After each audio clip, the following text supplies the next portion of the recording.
வணக்கம் நண்பர்களே. இன்னைக்கு நம்ம சின்ன மருமகள் சீரியலில் கார் வாங்கிட்டு வந்த தமிழ்ச்செல்வி அதை எப்படி கண்டுபிடிக்க போகிறாங்க, அது உண்மையாகவே கூப்பன் மூலமாக வந்ததா இல்லை சேது கொடுத்ததா அப்படின்னு கண்டுபிடிக்கிற ஆராய்ச்சியில் இறங்குறாங்க. அதாவது அதே கடைக்கு திரும்ப போகிறாங்க தமிழ்ச்செல்வி. அங்கே போயிட்டு அண்ணே அண்ணே இங்கே ஒரு நிமிஷம் வாங்க அப்படின்னு சொல்லி கூப்பிடுறாங்க. அங்கே வந்த முதலாளியோ சொல்லுங்கம்மா என்ன வேணும் உங்களுக்கு அப்படின்னு கேட்குறாங்க. அண்ணே அதாவது நேற்று நாங்கள் வந்து குடும்பத்தோடு பர்ச்சேஸ் பண்ணிட்டு போனோம். அதாவது ஒரு 10 சேலை 2-3 ரவிக்க துணி எல்லாமே வாங்கிட்டு போனோம் பாட்டிக்கு. அதுக்கு ஒரு 10,000 ரூபா பில்லு வந்துச்சுல்லண்ணே.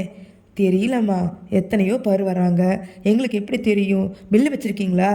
வச்சுருக்கனே, காமிங்க அப்படின்னு சொல்லி எடுத்து காமிக்கிறாங்க. உடனே நாங்கள் நேற்று தான்மா வந்தோம், 11 மணிக்கு வந்திருப்பீங்கன்னு நினைக்கிறேன், என்னம்மா வேணும் உங்களுக்கு அப்படின்னு கேட்குறாங்க. அண்ணே இந்த பில்லை கொஞ்சம் நல்லா பார்த்து சொல்லுங்கள் அப்படின்னு கேட்கும்போது அவர் உடனே சுதாகரிச்சுக்காருங்க. ஆமாம் இல்லை நேற்று இவர் நம்ம சேது தம்பி சொன்ன பொண்ணு போல இருக்கே அப்படின்னு சொல்லி சுதாரிச்சுட்டு என்ன சொல்கிறாரு, ஆமாம்மா நீங்கள் தானே சொல்லுங்கள், இந்த கூப்பன் தம்பி இந்த நம்பரை கொஞ்சம் பாருப்பா, 4703. ஆமாண்ணே இந்த அதானே இந்த நம்பர் நேற்று அந்த கூப்பன் விழுந்துச்சுலனே, கார் கூப்பன் விழுந்துச்சுலனே, அந்த நம்பர்ண்ணே இது அப்படின்னு அந்த வேலையாலும் செக் பண்ணி சொல்கிறாங்க. அவங்க நடிக்கிற நடிப்பு இருக்குங்களே, அது உண்மையாகவே நடிக்கிற மாதிரி இருக்குதுங்க. தமிழ்ச்செல்வியும் அதை நம்ப ஆரம்பிச்சிட்டாங்க. அப்போ சொல்கிறாங்க, அப்படியா எப்படிண்ணே குழுக்கள் செஞ்சீங்க, நீங்கள் எப்படி எங்களை கூப்பிட்டு தானே குலுக்கியிருக்கணும் அப்படின்னு சொல்லி கேட்குறாங்க. மா எப்படிம்மா தெரியும் உங்களுக்கு விழுகுன்னு உங்களை கூப்பிட்டு குலுக்கிறதுக்கு? நாங்கள் எல்லா பில்லையும் ஒன்றா போடுவோம், குலுக்கி எடுப்போம், அது எந்த நம்பருக்கு வருதோ அந்த நம்பருக்கு கால் பண்ணி சொல்லுவோம். உங்களுக்கு இஷ்டம் இல்லை அப்படின்னா வேண்டான்னு ஒரு ஃபார்மில் சைன் பண்ணி கொடுத்துட்டு போயிருங்கம்மா, நாங்கள் வேறு ஆளை பார்த்துக்குறோம் அப்படின்னு சொல்கிறாங்க. ஐயையோ வேண்டாண்டா சாமி, அண்ணா நான் எதுக்கும் யோசிச்சு ஒரு முடிவு சொல்லட்டுமா? இங்கே யோசிக்கிறதுக்கெல்லாம் எதுவும் இல்லை, வேணும்னா எனக்கு 1 மணிக்குள்ளே சைன் பண்ணி வாங்குற வழியை பாருங்கள், இல்லை அப்படின்னா நாங்கள் அடுத்த கும்பல 1 to 1:30 ஸ்டார்ட் பண்ணணுமா அப்படின்னு சொல்கிறாங்க. அப்போ தமிழ்ச்செல்வி யோசிச்சுக்கிட்டே ஒரு ஃபோன் பண்ணுறாங்க. அவங்களோட ஃப்ரெண்டுக்கிட்ட கேட்குறாங்க, என்னடி இது இது எனக்கு என்னமோ இதில் நம்பிக்கையே இல்லை, ஆனாலும் இவங்க எங்களுக்கு தான் கார் விழுந்திருக்கு அப்படின்னு சொல்கிறாங்க, இது எப்படி நான் நம்புறது அப்படின்னு கேட்குறாங்க. அப்போ அவங்க ஃப்ரெண்டு சொல்கிறாங்க, இப்படி வாழ்க்கையில் எல்லா விதத்துலேயும் நம்பிக்கை இல்லாமல் சந்தேகப்பட்டுக்கிட்டே இருந்தால் பட்டுக்கிட்டே இருக்க வேண்டியதான். இப்போ நமக்கு ஒரு ஆப்பர்ச்சுனிட்டி வருது, அதை நல்லா யூஸ் பண்ணிட்டு போக வேண்டியதானே தமிழ் அப்படின்னு சொல்கிறாங்க. அப்போ தாங்க அவங்களுக்கு மண்டைக்குள்ளே ஸ்ட்ரைக் ஆகுது. ஆமாம் இதில் என்ன இருக்குது, நம்ம பேருக்கு கூப்பன் விழுந்திருக்கு, ப்ரைஸ் அடிச்சிருக்கு, நம்ம தானே 10,000 அங்கே பொறுக்கி இங்கே பொறுக்கி பாட்டிக்கு சேலை வாங்கினோம், அப்போ இது நம்மளோட கார் தானே அப்படின்னு சொல்லி யோசிச்சு ஓகேன்னு கரெக்டாக சைன் பண்ணி கொடுத்துட்றாங்க. அப்போ தாங்க அந்த முதலாளி வந்து ரொம்ப ஹாப்பியாகிறாரு. அப்பா எப்படியோ இந்த பொண்ணை அக்செப்ட் பண்ண வைக்கிறதுக்குள்ளே நமக்கு ஒரு வழி ஆயிடுச்சுப்பா அப்படின்னு ரொம்ப ஒரு சந்தோஷப்பட்டுக்கிறாருங்க.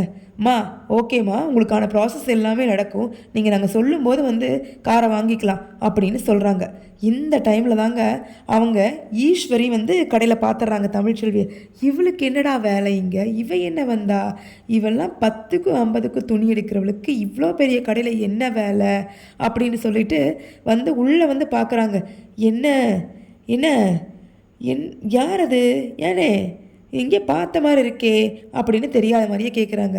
என்னம்மா பேசுகிறீங்க, நம்ம பெரிய வீட்டு மருமக தான் இவங்க அப்படின்னு சொல்லும்போது அவங்களுக்கு ஒரே பயங்கர ஷாக் ஆகிடுதுங்க.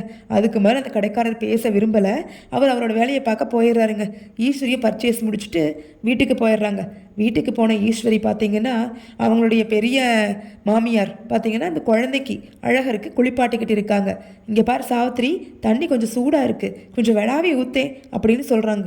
அப்போது அந்த சாவித்திரியும் நல்லா குழந்தைங்கள வச்சு நல்லா என்ன பண்ணணுமோ அப்படியே பண்ணுறாங்க. அவங்களுக்கு பிடிக்குதோ பிடிக்கலையோங்க, ஏதோ முகத்தை காமிச்சுக்கிட்டே செய்கிறாங்க. மனசுக்குள்ளே வெறுப்பு இருந்தாலும் வெளியில் காமிக்காத ஃபேமிலி தானுங்க நம்ம பெரிய குடும்பம், அதே மாதிரி செய்யுது. அப்போ தாங்க வர்றாங்க ஐஸ்வர்யா. என்ன அத்தை என்ன பண்ணுறீங்க? ஒன்றும் இல்லை ஐஸ்வர்யா, குழந்தைக்கு குளிப்பாட்டுறம்மா அப்படின்னு சொல்கிறாங்க. அப்படியா அத்தை, நான் வேணால் தண்ணி ஊற்றவா? வேண்டாம்மா, உனக்கு ஏதாவது வேலை இருக்கும், நீ போய் பாரு அப்படின்னு சொல்கிறாங்க. அந்த டைமில் தாங்க, இல்லை அத்தை எனக்கு எந்த வேலையும் இல்லை, அழகரும் என்கிட்ட நல்லா ஒட்டிக்கிட்டான், அவனை பார்க்குறதும் எனக்கு ரொம்ப பிடிச்சிருக்கு, நேற்று தான் எனக்கு கொஞ்சம் உடம்பு சரியில்லை அத்தை, ஒரு மாதிரி வாமிட்டிங் சென்சேஷனாகவே இருந்துச்சு, ஆனால் இப்போது நான் ஓகே தான் அத்தை அப்படின்னு சொல்கிறாங்க ஐஸ்வர்யா. சரிம்மா அப்போ உன்னோட விருப்பம் அப்படின்னு சொல்லிட்டு அவங்க 2 பேருமே அந்த குழந்தைக்கு குளிப்பாட்டி தேவையான மேக்கப்ஸ் எல்லாம் பண்ணி முடிச்சுட்டு குழந்தைய எடுத்துகிட்டு போகிறாங்க ஐஸ்வர்யா. அந்த டைமில் தாங்க ஈஸ்வரியும் சித்ராவும் என்ட்ரி ஆகுறாங்க. என்ன ஐஸ்வர்யா, இது குழந்தையெல்லாம் பார்த்துக்கிற மாதிரி இருக்கு, என்ன வேறு வேலை எதுவும் இல்லையா வீட்டில்? ஆயம்மா வேலை பார்க்க ஆரம்பிச்சிட்டியா என்ன அப்படின்னு கேட்குறாங்க. உடனே கோவம் வந்து சொல்கிறாங்க, ஏய், உங்கள் வேலையை பார்த்துக்கிட்டு போங்க, நல்லா இருக்கிற குடும்பத்தில் நாரத கலக்கத்தை உண்டு பண்ணாதீங்க அப்படின்னு சொல்லிக்கிட்டு அவங்க 2 பேருமே போயிடுறாங்க. அப்போது ஈஸ்வரியும் சித்ராவும் பேசிக்கிறாங்க, என்னம்மா இவ ஒரிஜினல் சித்தியா இல்லை டூப்ளிகேட் சித்தியா இல்லை அம்மாவே மாறிட்டாளா, இவ கேரக்டரை என்ன மாற்றிட்டாங்களா என்ன அப்படின்னு கேட்குறாங்க. ஆமாங்க, டேரக்டர் கொஞ்சம் கேரக்டரை மாற்றின மாதிரி தாங்க கொண்டு போயிட்டுருக்காரு. இந்த ஐஸ்வர்யாவுடைய நடிப்பா இல்லை நாடகமா இல்லை உண்மையாகவே மாறிட்டாங்களா இல்லை கருப்பு செஞ்ச வேலையா, இது எதுவுமே புரியலைங்க. ஆனால் ஐஸ்வர்யா இப்போதைக்கு அந்த குழந்தை கூட ரொம்ப அட்டாச்சாக இருக்காங்க.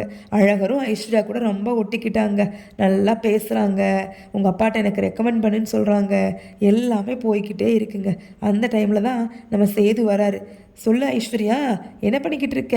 ஒன்றும் இல்லை மாமா, நம்ம அழகர் குளிச்சுட்டு வந்தான், அவனுக்கு ட்ரெஸ் சேஞ்ச் பண்ணி விட்டுட்டு இருக்கேன் அப்படின்னு சொல்கிறாங்க ஐஸ்வர்யா. அப்படியா, சரி சரி, அந்த கதவை கொஞ்சம் சாத்தேன் அப்படின்னு சொல்கிறாங்க சேது. கதவை சாத்தணுமா, எதுக்கு மாமா அப்படின்னு கேட்குறாங்க. சொல்கிறத கேள அப்படின்னு சொல்லிட்டு கதவை க்ளோஸ் பண்ண சொல்கிறாங்க. என்ன மாமா, ஏதோ ஒரு மூடோடு வந்திருப்பீங்க போல இருக்கு அப்படின்னு கேட்குறாங்க. நீ பல தடவை எங்கிட்ட அற வாங்கிட்ட, ஆனாலும் விடுற மாதிரி தெரியல, என்ன மூடோட வந்திருக்காங்க, மூடு, கதவை மூடுன்னு சொன்னா அப்படின்னு சொல்கிறாங்க நம்ம சேது. சரி மாமா, க்ளோஸ் பண்ணிட்டேன், என்ன சொல்லணும் சொல்லுங்க, என்ன ஏதாவது திட்டணுமா இல்லை அடிக்கணுமா இல்லை என்ன காயப்படுத்தணுமா, என்ன பண்ணணுமோ பண்ணிட்டு போங்க, அதுக்கெல்லாம் இந்த ஐஸ்வர்யா பழகிட்டா அப்படின்னு சொல்கிறாங்க. அதெல்லாம் ஒன்றும் கிடையாது, நீ பண்ண கோல்மால் எல்லாமே எனக்கு தெரிய வந்துடுச்சு, அதனால தான் கதவை சாத்த சொல்கிறேன், இதை 4 பேர் கேட்டால் வெக்க கேடு அப்படின்னு சொல்கிறாங்க நம்ம சேது. கோல்மாலா, என்ன கோல்மால் அப்படின்னு எதுவுமே தெரியாத மாதிரி மேழையும் கீழையுமா முழிக்கிறாங்க ஐஸ்வர்யா. அப்போ தாங்க தெரியுது, இந்த ஃபோன் யாரோடது, இது யாரோடது அப்படின்னு கேட்குறாங்க. இந்த ஃபோனமாம்மா, இது என்னோட காணாமல் போன ஃபோன் தானே அப்படின்னு சொல்கிறாங்க. அப்படியா, இது காணாமல் போல ஐஸ்வர்யா, இது அந்த ரேக்குக்கு கீழே ஒளிச்சு வைக்கப்பட்டிருந்துச்சு அப்படின்னு சொல்கிறாங்க.